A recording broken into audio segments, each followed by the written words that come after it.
What's up, family? Hope everybody's doing okay out there, in good spirits and in good health.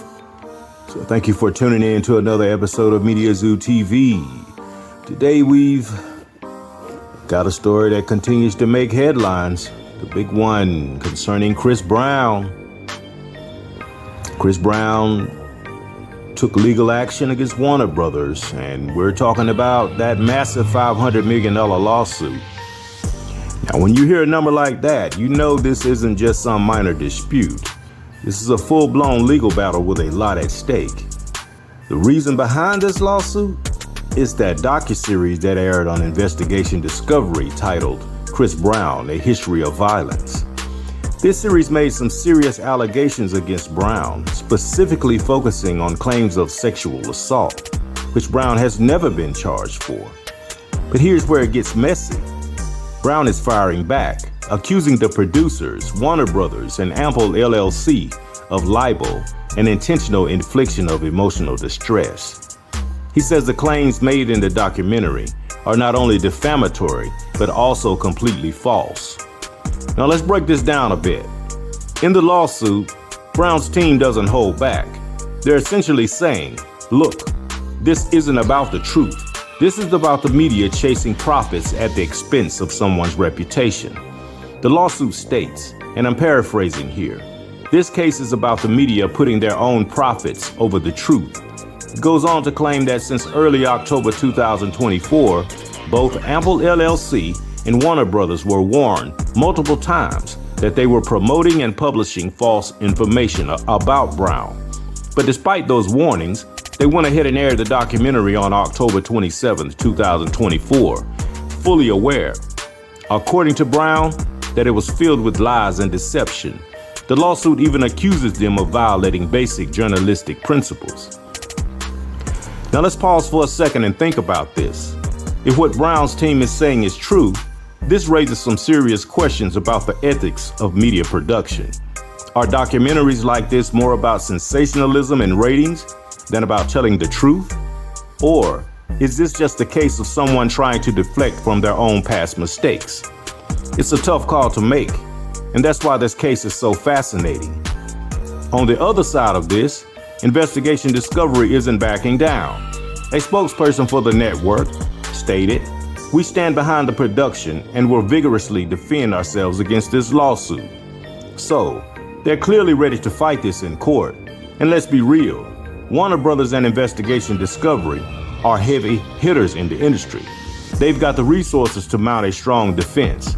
But so does Chris Brown, and he's clearly not holding back. But here's where it gets even more complicated. The lawsuit also addresses the claims made by Jane Doe in the documentary, who was used as evidence against Brown. Brown's legal team is arguing that her claims have been, quote, discredited over and over again. They're even going as far as to say that Jane Doe was in fact a perpetrator of intimate partner violence and the aggressor herself. So it's a classic case of he said, she said, but with millions of dollars and reputations on the line. Let's be clear. The lawsuit doesn't shy away from acknowledging that Chris Brown has had his share of controversies in the past. It specifically mentions his 2017 documentary, Chris Brown, Welcome to My Life, where he publicly addressed and took accountability for his mistakes. The lawsuit argues that since then, Brown has grown from those experiences, and his evolution, as they put it, speaks for itself. But here's the thing. When you're a public figure, especially one with a controversial past, it's hard to shake that reputation.